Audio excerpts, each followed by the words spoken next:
சென்னையில் ஒரே நாளில் 8 விமானங்கள் ரத்து செய்யப்பட்டிருக்கின்றன. முன்னதாக அறிவிப்பு எதுவும் செய்யப்படாமல் இன்று திடீரென விமானங்கள் ரத்து செய்யப்பட்டுள்ளதால் பயணிகள் அவதிக்குள்ளாகி இருக்கிறார்கள். கூடுதல் விவரங்களோடு செய்தியாளர் ஜெய்சங்கர் நம்மோடு இணைந்திருக்கிறார். ஜெய்சங்கர், சென்னையில் ஒரே நாள்ல 8 விமானங்கள் ரத்து செய்யப்பட்டதற்கான காரணங்கள் என்ன? எந்தெந்த விமானங்கள்? பயணிகள் கூறுவது என்ன?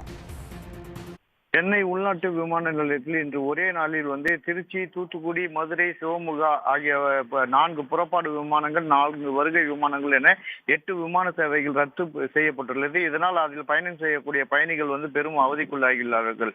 அதாவது இன்று சென்னையிலிருந்து திருச்சிக்கு காலை 11:15 புறப்பட வேண்டிய இண்டிகோ ஏர்லைன்ஸ் பயணிகள் விமானம் 12 மணிக்கு தூத்துக்குடி செல்லும் இண்டிகோ ஏர்லைன்ஸ் பயணிகள் விமானம், பிற்பகல் 2:10 மணிக்கு கர்நாடகா சிவமுகா செல்லும் ஸ்பைஸ்ஜெட் ஏர்லைன்ஸ் விமானம், பிற்பகல் 2:25 மணிக்கு சென்னையிலிருந்து மதுரை செல்லும் இண்டிகோ ஏர்லைன்ஸ் ஆகிய 4 விமானங்கள் திடீரென ரத்து செய்யப்பட்டுள்ளது.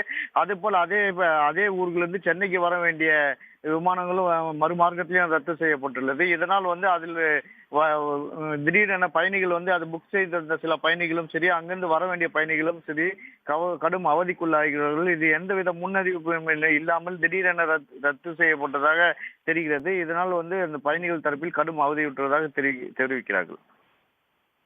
ஒரே நாளில் 8 விமானங்கள் ரத்து செய்யப்பட்டதற்கான காரணங்களை அறிவித்திருக்கிறார்கள் அதிகாரிகள். கூடுதல் விவரங்களை பகிர்ந்து கொண்டமைக்கு நன்றி ஜெய்சங்கர்.